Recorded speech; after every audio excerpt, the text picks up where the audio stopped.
I'm Ben O'Connor, and this is The Skinny. From the Fatheads Eyewear Studios in Speedway, Indiana, this is The Skinny.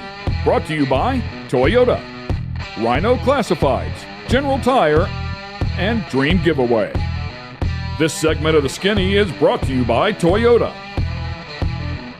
Welcome to The Skinny. Once again, Ken Stout and Michael Young sitting alongside, and I have a very good friend here in the studio who spends a lot of time here in the Indianapolis area as well. He is the VP of Sales and Marketing for Impact, and I never know whether to say Impact Safety, Impact Racing, but you'll get the gist of it all said and done. Welcome to the show. Ben O'Connor is with us. Hey, how you doing? Thanks for having me. I really appreciate it.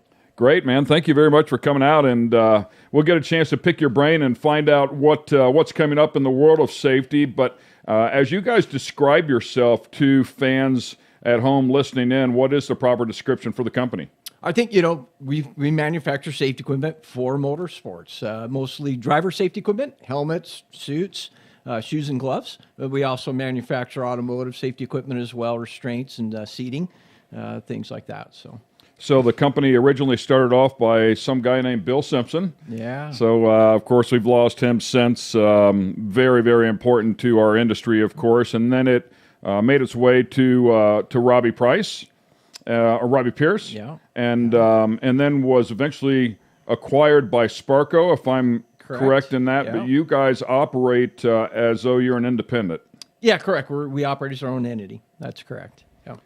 So it's interesting, the story of Impact Racing and Impact and how it all started. Safety is one of those innovations that consistently grow and it changes.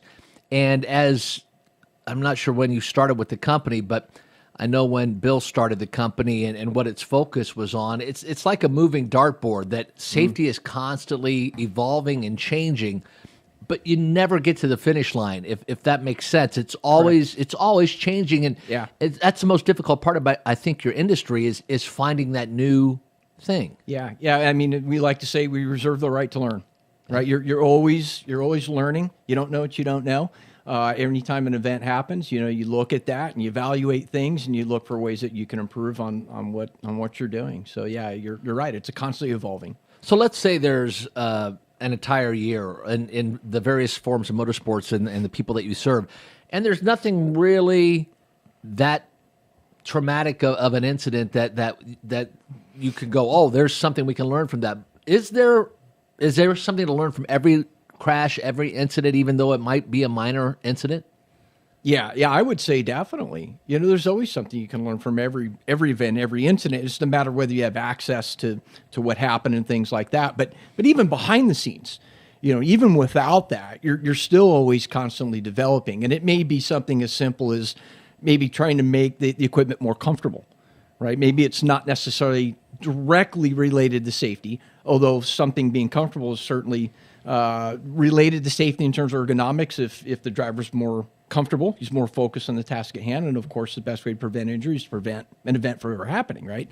So we're always looking at ways to improve the comfort of the items as well. So that means lighter fabrics, maybe softer, lighter fabrics for the suits, comfortable interiors for the helmets, lighter helmets, comfortable gloves. You've seen a transition over the years from gloves that were more traditionally sewn where the seams are inside the glove to now they're on the outside in many cases. And that's all to just prevent bunching up. And that's little stuff, but it has a profound effect on the driver and their performance. They may not even realize it. It's subconscious, right? But again, if they're not worried about, if they're not fidgeting, right, they're more focused on the driving, and that makes them a safer driver. And not just for them, everybody around them too. So I'm curious, you guys deal with FIA all the time.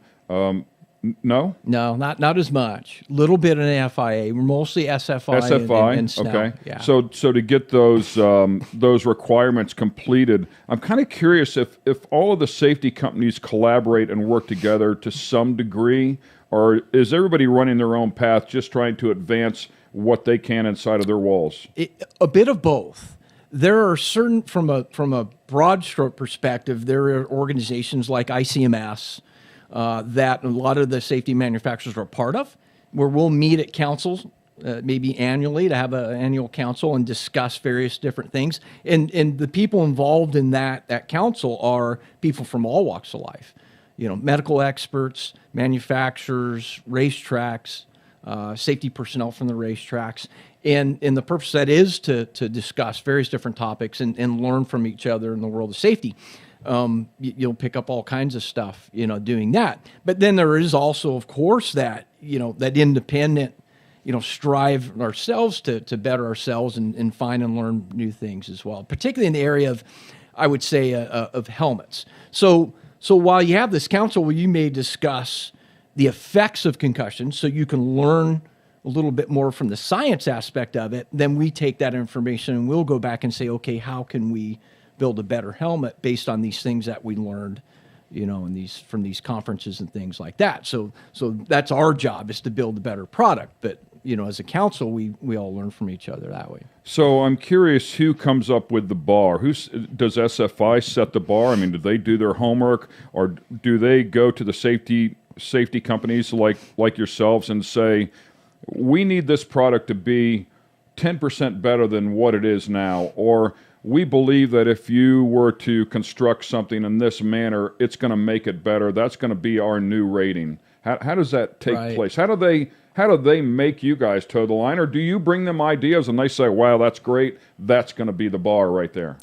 Typically, it's more, we have to toe the line, right? Typically, they're setting the standards in most cases. There is typically feedback periods for certain things, particularly if you look at Snell on the helmet side. They'll announce proposed changes, and they'll take feedback from the manufacturers based on that, saying, hey, this is yeah, maybe it's possible it's cost prohibitive, or something like that. Or no, here's why we feel that this won't work, and it's not actually making it safer, because maybe we're making this thing safer, but it's going to have a downside effect in another area.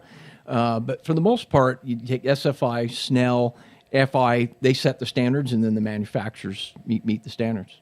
And I'm sorry, it is a pricey, it is a pricey stamp, right? I mean, to get SFI certified for your products. I remember Bill back in the day battling with those guys to some degree over some of the hardware and the stuff that he felt was sufficient, but had not gone through the SFI process. But to go through the SFI process really raised the price of everything that he was selling across the board. So I guess what I'm trying to relate to the fans at home is this is no easy task that you guys have to get through. Yeah, and it's not, and the challenge isn't so much that any one thing isn't very expensive. It's the thousands of things that of course you have to get through the standards. Yeah, so I mean, for example, like a Hans device, there's a number of different items on that device that has to be certified, right? I mean, from the clips to the straps to the device itself. Right. I mean, there's you think of it as, oh, that's a Hans device, one piece, but it's not really broken down that way, is it? Yeah, no, exactly. There's many things that they test. So again, you look at a helmet, for example. When you do helmet testing, we don't just send a helmet. We sell multiple helmets, right? 7, 8 helmets. And because they need to do a wide variety of different testing on the helmet. It's not just impact resistance, right? It's fire resistance of the interior. It's how strong the anchors are in the helmet for the FHR, so they don't pull out of the helmet. It's shield performance. It's a plethora of different things, right? So when you look at that, from a manufacturer's perspective, we have to build multiple helmets to send them. Of course, that takes a little bit from production, right, when we're doing that. Now, that's just, one style of helmet. Now you've got several different styles of helmets that you have to go through. And it's not an inexpensive process. It is fairly expensive, that testing process is. So, yeah. I've always found it fascinating, the safety restraint, how it's been basically the same since the very beginning, but you guys have evolved the safety restraint. And it's interesting, something that you look at and say, oh, how can that be any better? Right. You made it better. It is fascinating that you picked up on that. I tell people that all the time. It's from its basic element, it's probably the original piece of safety equipment. I mean, you look back at motorsports, in other than maybe the helmets, right? But it's probably one of the most simplistic, but yet most complex in terms of everything that goes into it and how it interacts with the human body, the biomechanics of it. And those are the things that we're always learning and looking to improve. 10 years ago, nobody would dream of using a 2-inch restraint in motorsports, right? It was unheard of. People were scared to death that they weren't strong enough, that you had to have that. And I don't know for sure where that came from, but can only assume that goes back to people. So at some point, someone took a set out of a piece of military equipment and said, hey, we could use these for motorsports. This would be really great, right? And it was done for the strength. The textiles have advanced so much that the strength's not even an issue. We can test the very, very highest standards of requirements by SFI, FI, whoever, and meet it with the 2-inch restraint, no problem, typically to the point where the hardware usually will fail before, right, the strap does. But what we've learned is the importance of, where the restraint sits in your hip, right? How it sits down that hip pocket so that you can get it tighter and prevent things like a pelvic tilt in a forward event, right? Which you can get back injuries from. So things like that and how that affects and how they sit on FHRs. FHRs changed a lot of that as well. You want them to be narrow so they sit better in the FHR device, but it also keeps it closer to the neck, which helps prevent sternum injuries because you're keeping things closer center in how belts are mounted, angles like that, and whether you're going from your typical 5-point to a 6-point. Ken and Robert can definitely attest to the advantages of going to a 6-point restraint over a 5-point, right? Robert having experienced an injury from a 5-point restraint, and the different ways that they're mounted. So there's a lot that goes into restraints. It's pretty fascinating, and then just the adjusters and where they fasten and all that. Ben O'Connor is with us. He's a wealth of information to give you a look at what goes on behind the scenes when it comes to safety and the development for the products that we all use here in the motorsports industry. We're going to take a quick break here, and we'll be right back on the other side.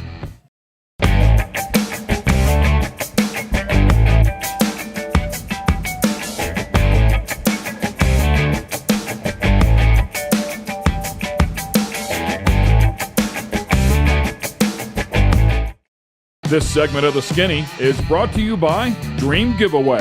Dream Giveaway has been giving away high-end American muscle cars to raise money for charity since 2007. Dream Giveaway is known for giving away classic and new muscle and paying the federal taxes so the winners don't have to. For $25, you can jump in the game, and part of that goes to charity. You'll have a chance at winning some of the coolest cars on the planet.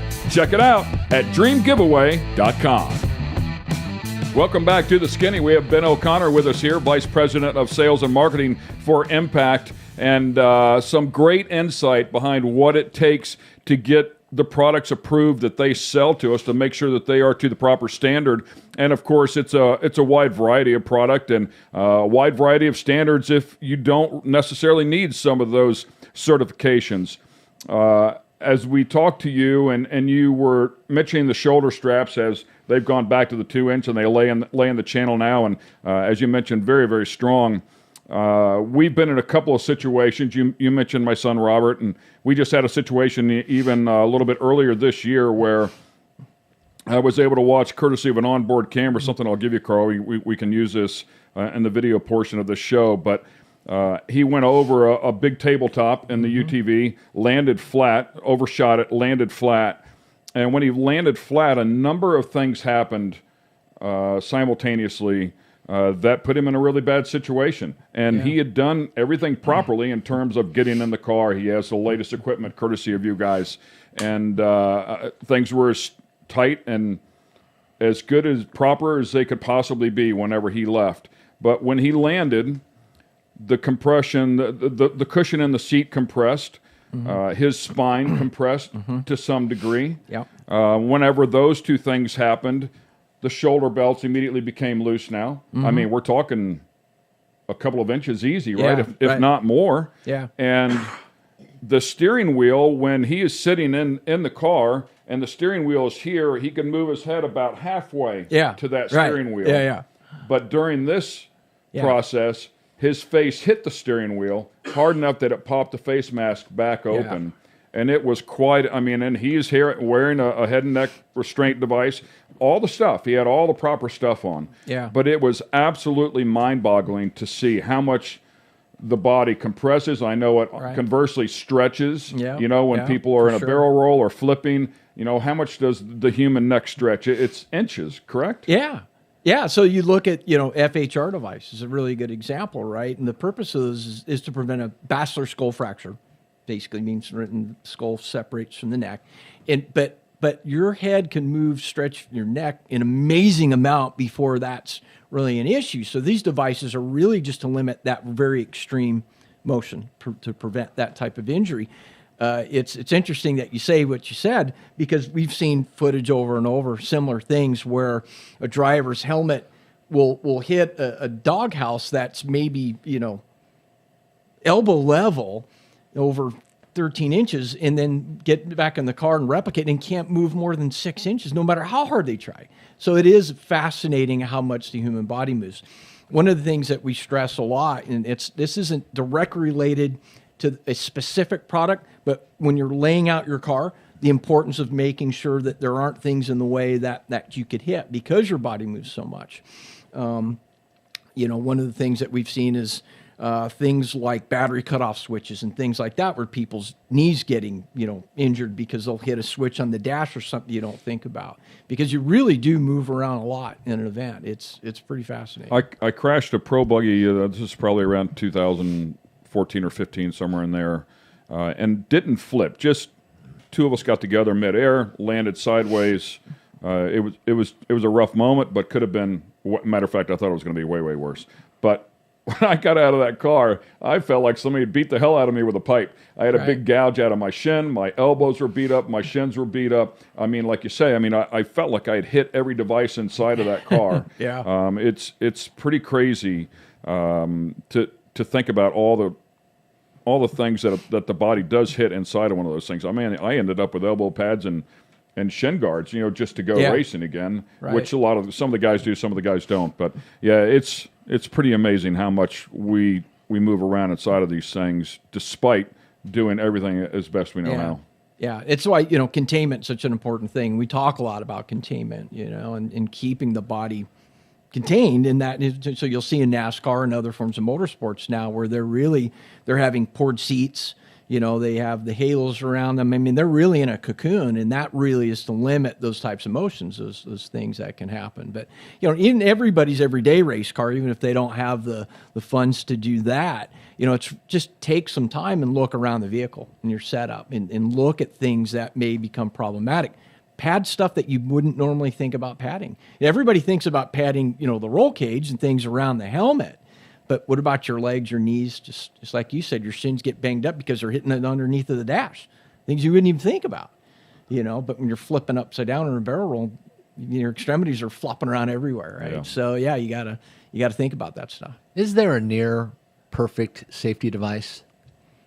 You know what? I would say that's a pretty open-ended question. But if you had to pick one, I'd say the FHR is pretty damn good. That probably original Hans design, that concept really is responsible for saving a lot of lives.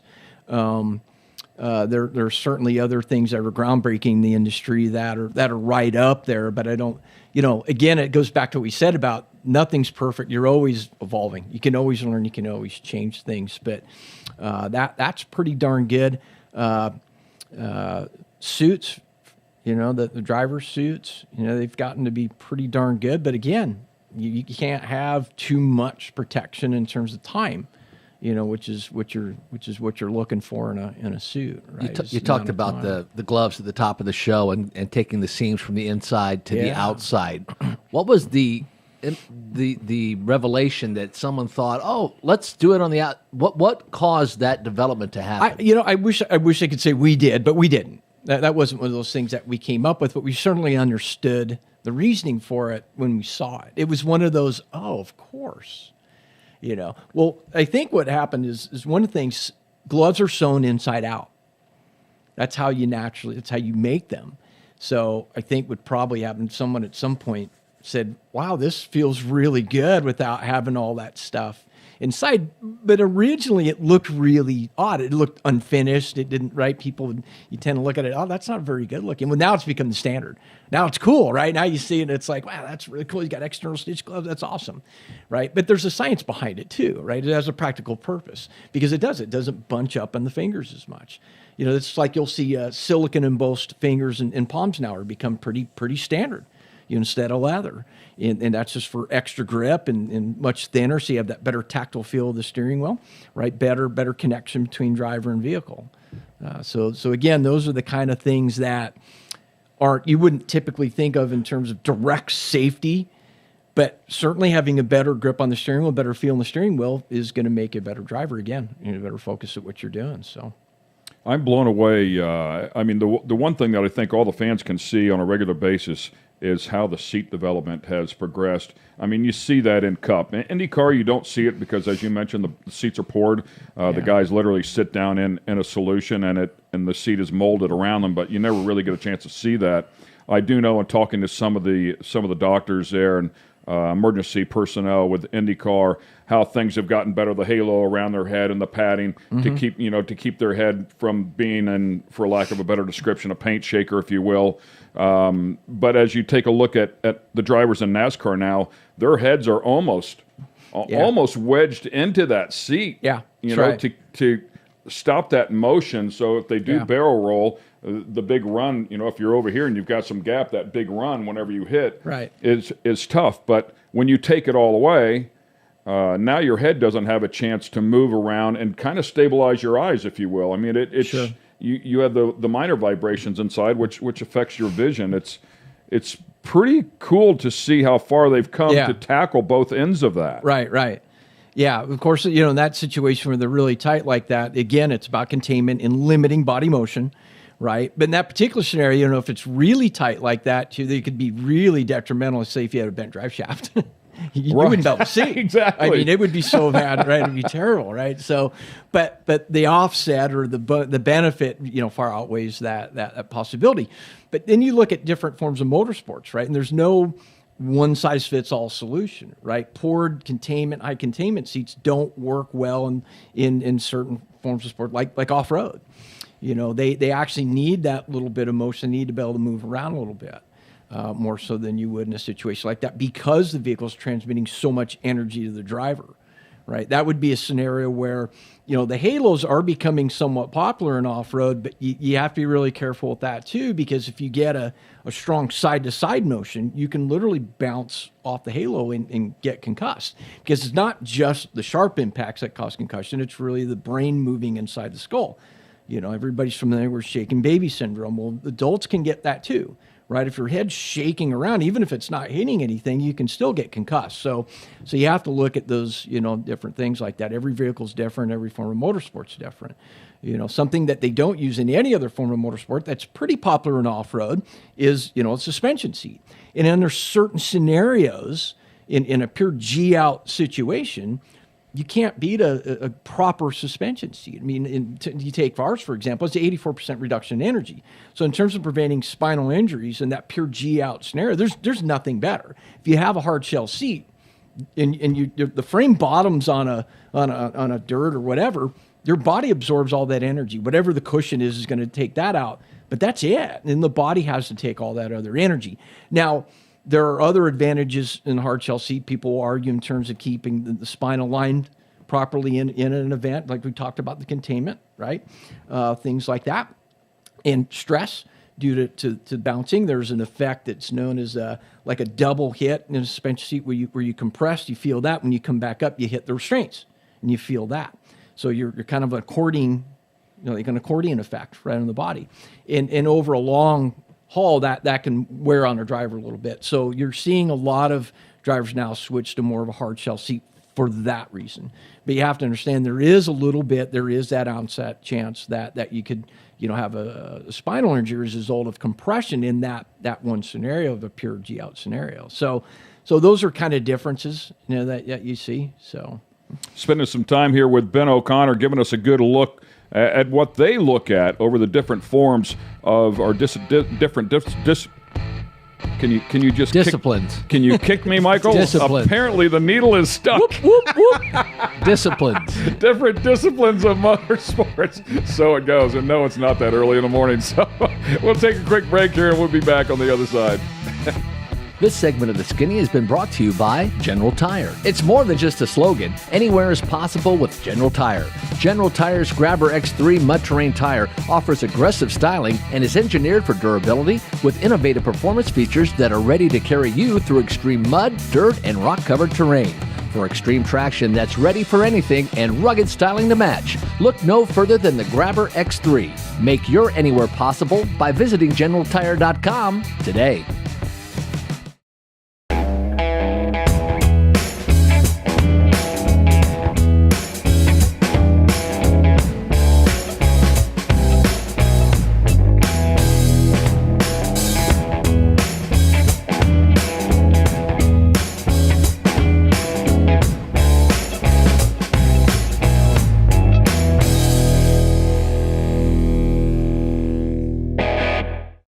This segment of The Skinny is brought to you by Rhino Classifieds. Tired of all those ads and random stuff that shows up when you're looking to buy or sell your car parts? Rhino Classifieds was created just for you. Welcome to a streamlined buying and selling app created by racers for racers and race fans. Modified cars, classic cars, race cars, that special big block you need, the trailer to move your baby around the country in. We got you at rhino.co.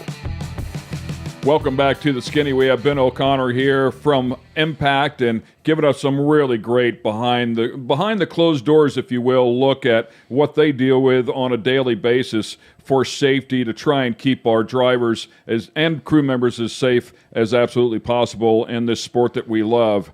I've got to think that when you're watching a racing event, you're looking at it completely different than most of the people. That is so true. Because you do everything that you see, every event, anything that happens on track, you're looking at so many different things. And then when you hear about rule changes, the same thing. We look at things, I believe, differently than a lot of people do because we understand the cause and effect of a lot of things. Right. So sometimes you'll see sanction bodies will make a rule change. It's like, okay, that's great. You're preventing this, but you're creating another problem. Right. But yeah, when you're watching a race, you're seeing things and even little stuff. You're like, oh yeah, that probably hurt. That was, And not to get too far into the weeds, but the way that at least the Indy cars are made, they're made to dissipate the energy and to break apart. The safer barrier made to absorb energy. Right. What is the goal for the driver themselves, to keep them as stationary as humanly possible? Because you talked about the brain jostling around. Should the body have a little bit of give to help it absorb the internals? Does that make sense? What is the goal for the drivers, to keep them as stationary as possible? I know as I hit the microphone there, what is the ultimate goal? Yeah, typically that's really the goal. You want them to stay as stationary as possible because there's always an accordion effect with any event. And I'll go back to concussions just because it's something we can relate to, is, if your helmet hits something, it stops. Your skull moves, it hits the liner of the helmet. Your brain moves and it hits the skull. So you have this cascade of events. So you really want to limit those multiple hits like that. And it goes for a forward event, in terms of restraints and things like that, which is why you want to stay, relatively tight. Now, that said, restraints do stretch, and that does help slow down that motion as well.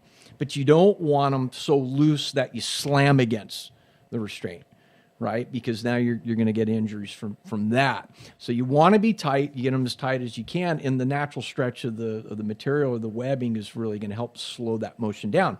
It's kind of like what they do in terms of energy absorption in the chassis and things like that. And Indy cars, as you mentioned, NASCAR, of course, has been doing that for years, and of course the OEMs have been doing it, forever. So I find it fascinating with the helmet.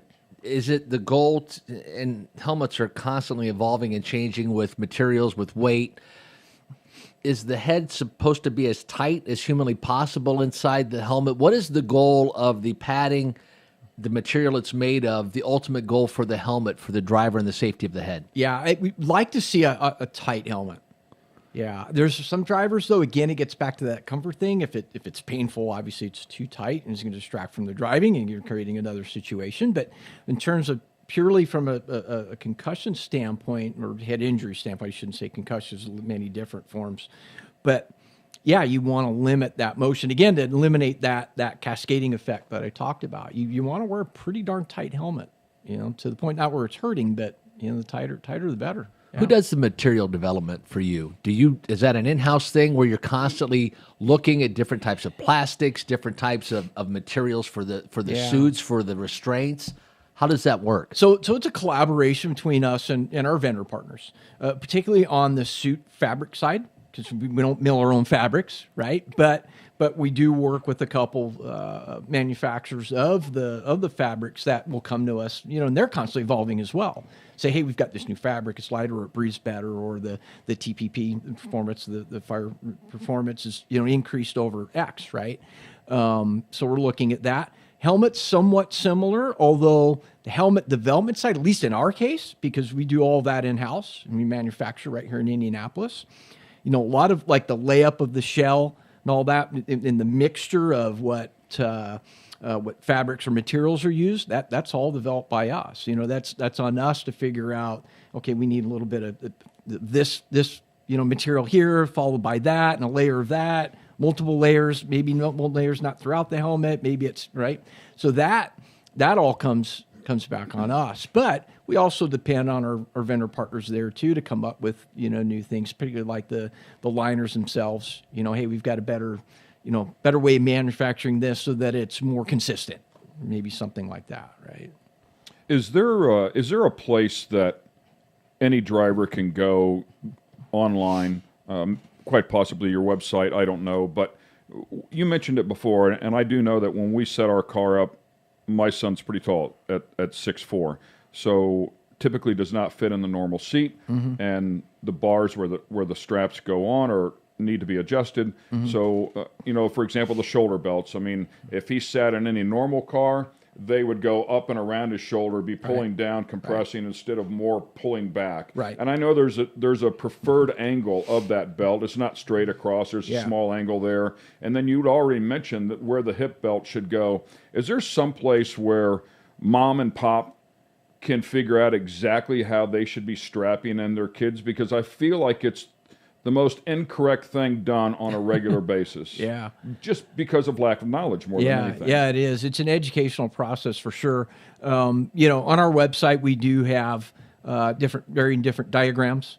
Our catalog also will show, proper mounting and the differences between, let's say, 3-inch and 2-inch and things like that. And frankly, programs like this, I've done several of these over the last few years where we're evangelizing the benefits of 2-inch restraints and in other things like cam locks in off-road and things like that, which they used to do, right? So it is an educational process for sure. And you're right, a lot of people just don't know, so sometimes you have to take the message to them. You mentioned cam locks, of course, the rotary style, which we do use in off-road now, and primarily because, by your advice, now the rules in the series that we were in before wouldn't allow it, but we have been able to since change over to that. But as we look at the progression of safety products, I think the foam has come a long ways. The progressive foam, as it gets denser, as the head is moving back and forth in the containment seats, the cam locks, the head restraint devices, the belts from 3-inch to 2-inch. What are you guys working on now? Is there a big thing around the corner, or is everything just baby steps getting better at a small rate? The industry's come so far. It really is more now. It's baby steps, really. You're just looking for that little improvement here and there. We're looking at things like the adjusters on the restraints, making sure they're easy to use, so they're easy to tighten to get the driver tighter in the cockpit and things like that. A lot of things related to comfort again. Right, it's one thing to be safe, but you also have to be comfortable too. So things like that. I can't say there's any aha things in the horizon that way, in terms of that. They would just be improvements on existing designs and concepts, really, that I know of. So if there is one out there, it's not going to be from us, unfortunately. But if somebody's got something out there, better mousetrap or something, we'll see. But I think a lot of it's just incremental. All of this, how are things tested in-house? Do you take them out of house? Where do you test? If you have a aha moment, if you will, how do you test the aha? So there's a couple different things. It depends on what it is. Helmets we test right in-house. We as we call drop helmets, where you literally drop helmet on an anvil and different shape anvils and things like that, and you measure the energy forces. So that stuff's done in-house, right? So and we've learned a lot, doing that over the years. You'll find some improvements that way.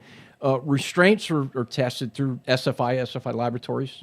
They've got a place out there in Poway, California, that they do stuff, and then of course Snell for helmets, right? And Snell, they'll offer, all of them offer additional service, not just testing for certification, but you can send R&D samples, right, to have testing done that way, and then give you feedback that way, so you learn that way. Yeah, so because to be able to do all the testing in-house, it would be pretty expensive to be able to do that. Yeah. Ben O'Connor here with Impact, Vice President of Sales and Marketing. He will be at the PRI show if you have a chance to get there. That'll happen at the beginning of December. Make sure you stop by and talk to him. A wonderful gentleman, as you can tell, just full of information to help you out in whatever your case may be, one way or the other, and we'll gladly spend some time with you. A wonderful company with wonderful product. They've been in the game for a long, long time. Extremely knowledgeable people. We appreciate you taking the time. I know you're just across town here, not too far away, but still a very busy man, and back and forth to Phoenix, so I'm glad we got you while you were here in Indy. Yeah, thanks. Again, thanks for having me. Love it. Yeah, pleasure for sure. Yeah. Michael, thanks, buddy. Carl, thanks as always, my friend. Matter of fact, is this Carl's final show? This could be Carl's final show. Yes. Could be Carl's final show. We might try to work something out here. See if he's our official crash dummy, crash test dummy, Carl. So he's done a wonderful job. If it is his final show with us, thanks, man. You've been awesome to work with, and you've given us a great product, so we certainly appreciate it. Hope you enjoyed the show here. I'm Ken Stout. Thanks for watching The Skinny. Thanks for being with us here on The Skinny. This episode has been brought to you by Toyota, Rhino Classifieds, Dream Giveaway, and General Tire. For the latest in sunglasses, optical frames, accessories, and apparel, be sure to check out fatheads.com. That's Fatheads with a Z.